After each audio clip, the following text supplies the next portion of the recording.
capital T-I. Who is Linda? I'm a Comboni lay missionary, and I live in an international community in Kittelacapelle in West Pokot, the parish of Caceliba.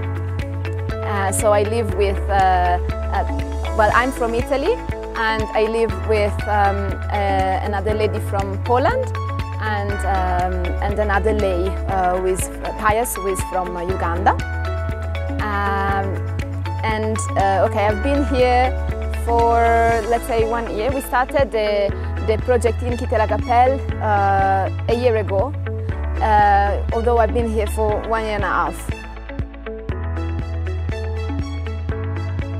I think I was meant to be I received the call very long time ago.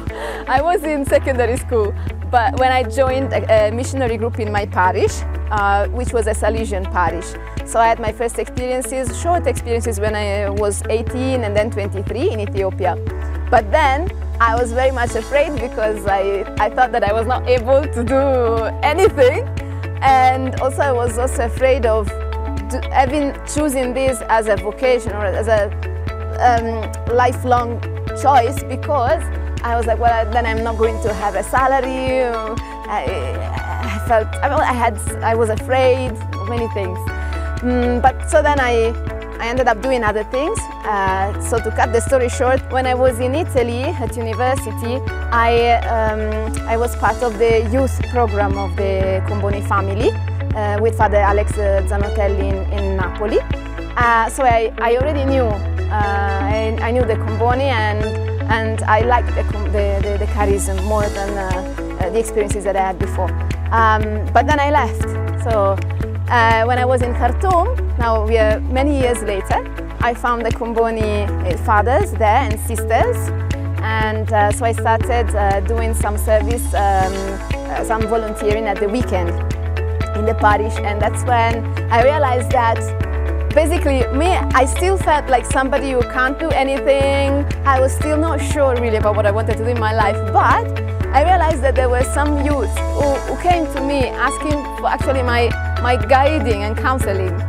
So I accompanied them in their choice. One of them decided to become a priest, and I felt that some of them were coming to me maybe exactly because I was not a priest, I was not a sister, I was not somebody of the family, I was a neutral person, external.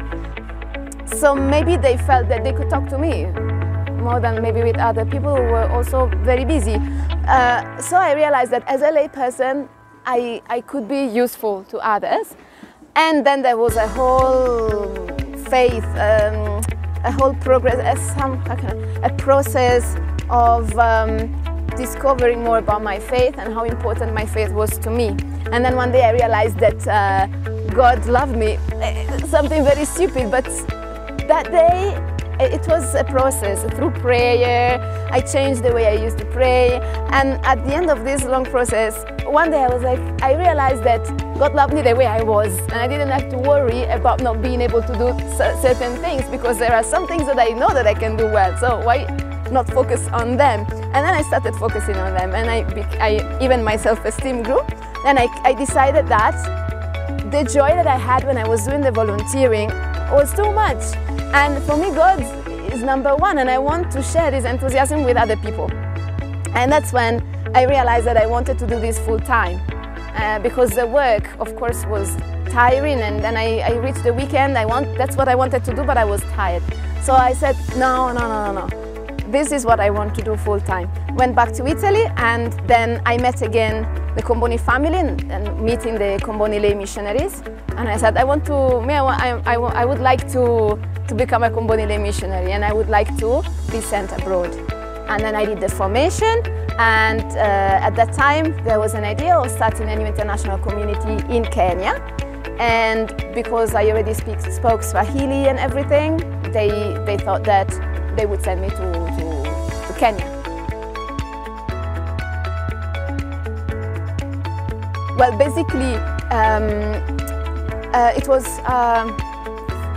the fathers. They had identified that area as an area where we could operate, and they they suggested that we start teaching life skills, a subject in school that nobody actually teaches, but which is very important here.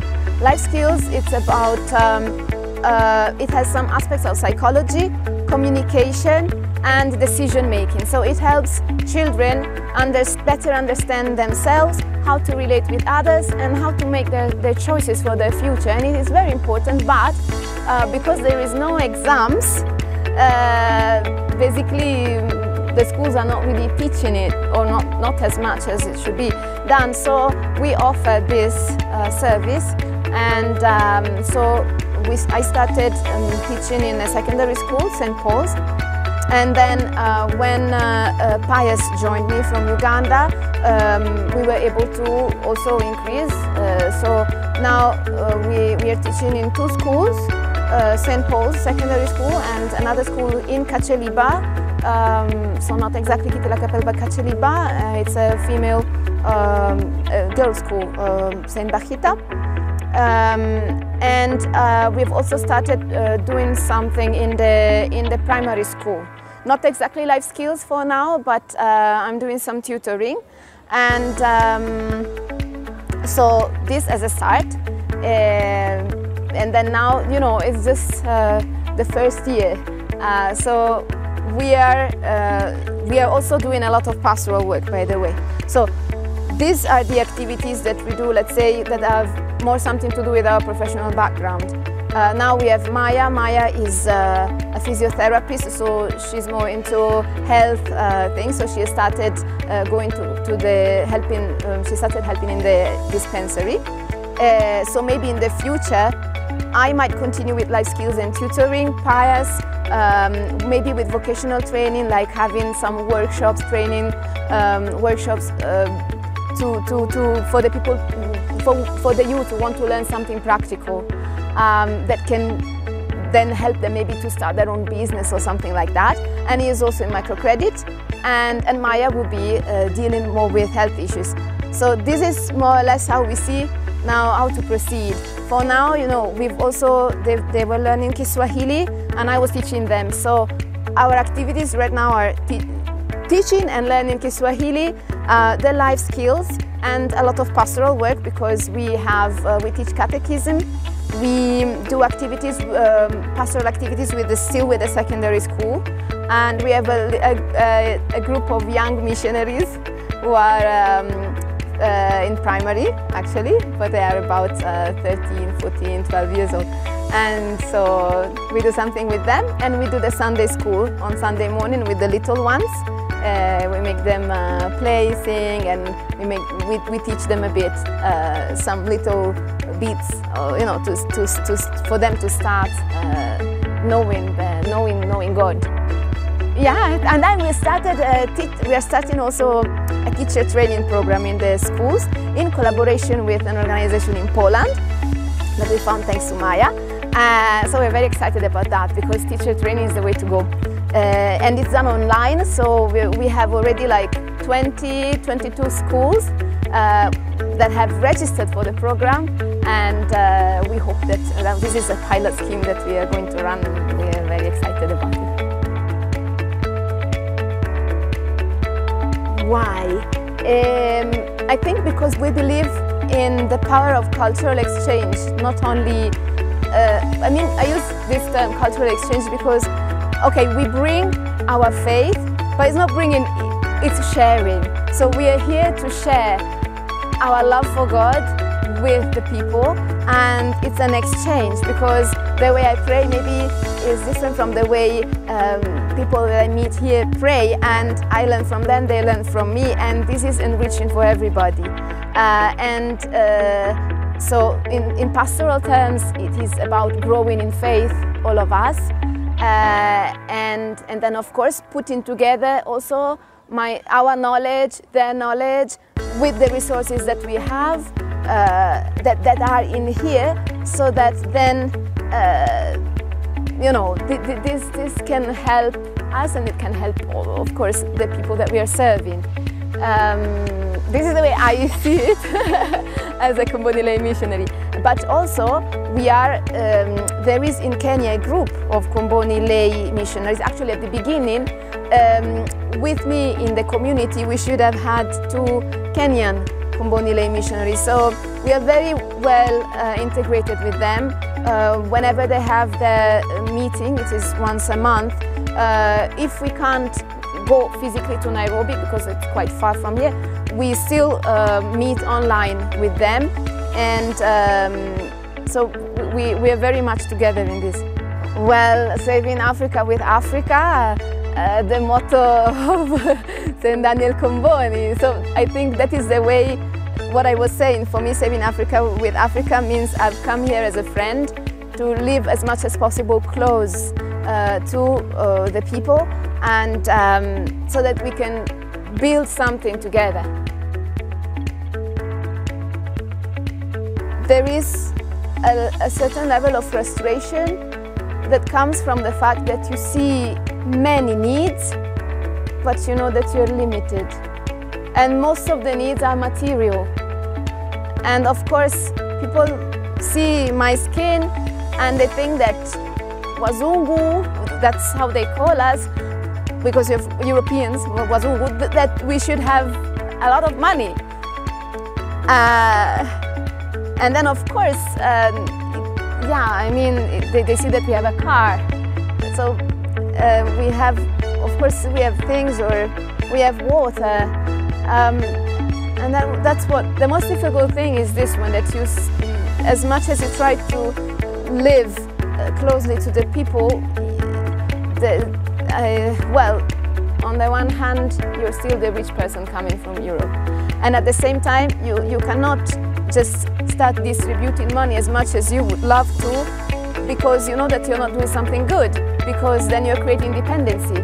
And instead, you would like the people to, you would like to share more knowledge than money, because with knowledge, the people can, maybe you can teach something new, and or together we can find out a new way of using the resources, because of course ourselves there are many things that we don't know. I don't know anything about cows, and in here the people live out of pastoralism, so it's mostly about how to deal with cows and goats, and so of course there my knowledge is but still we can work together and together try to do something. But it's frustrating because people, like now, we had, now it's raining, it's very weird, but when it was supposed to rain, it didn't rain. So at some point the maize, which is the staple food here, was dry, it dried up. And people started telling us that they were not eating. They would spend the whole day without eating. So that is frustrating because you know that you're limited in that. Then maybe other challenges, but these are minor things like, okay, community life is not always super easy because we come from different backgrounds. You have to be constantly available because people they will need you at any time. So it happens very often that you're like, okay, today now we don't have anything. Maybe this morning, now I have this hour, I'm free. And then somebody knocks on your door and they need something. Okay, fantastic, sorry. But in the end, you feel very happy when you've had a full day and you know that you've done something, you've helped maybe somebody. That is very fulfilling. The other thing is, there was another thing that, what was it? Sometimes maybe you can feel a bit lonely. Well, you're far from your family, from your friends, and sometimes, yes, even though we are a community, at the same time, well, we are just 3 people were put together, and very busy as well. So you don't always get the chance to share with the others. So sometimes there is an element of loneliness.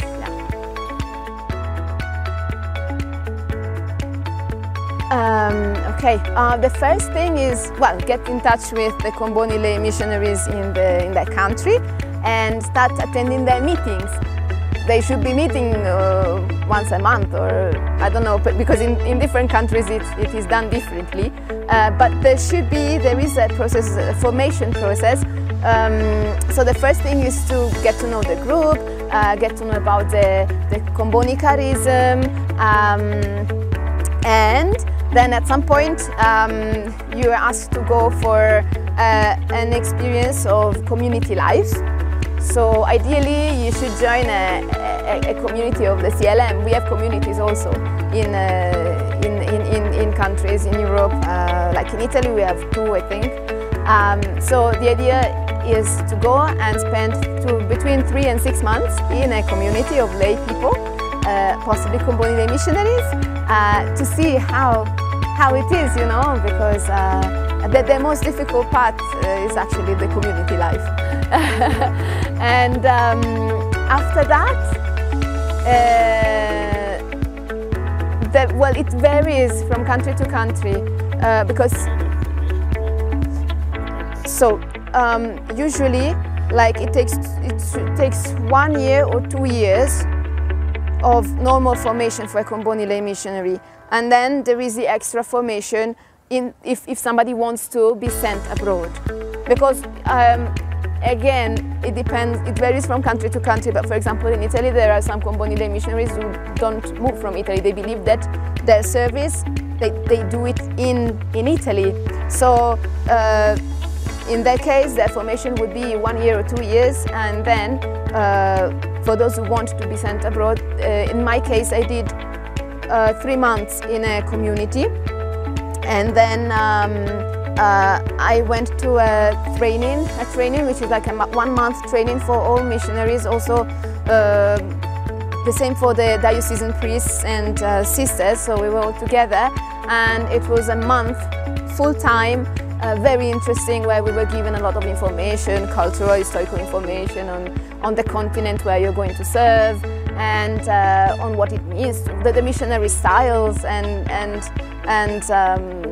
a lot of other important pieces of information.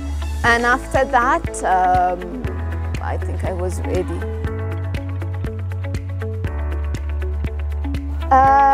We need people. We need people, seriously, because okay, of course we also have projects, like we recently finished also another small project which was a mental health project, and we are going to continue.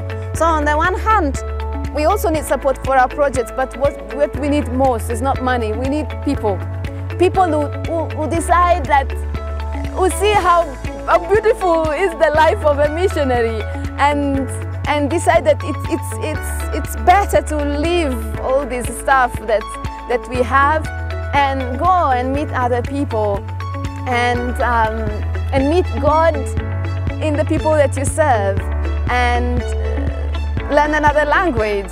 And I don't know, it's just it's an amazing life, but one has to make the choice and trust God, because I told you I had many fears. Only when I said, okay God, let me just try. Let me try and believe that you love me. I can be useful with the little things that I can do, and tell me that I will be okay. That I'm not going to die alone on a street because I didn't save any money. You have to trust, because when you make a choice, God then will help you. I believe in that thing that you create your own future. It's in a collaboration. It's a collaboration between you, your choices, and God's choices. And when finally you match, now everything goes well. But of course I had my own troubles, even just before leaving. My dad felt really sick. At some point I thought, well, he was really sick. And so the struggles are there, but who doesn't have struggles anyway? He once said to run after the mbuzi.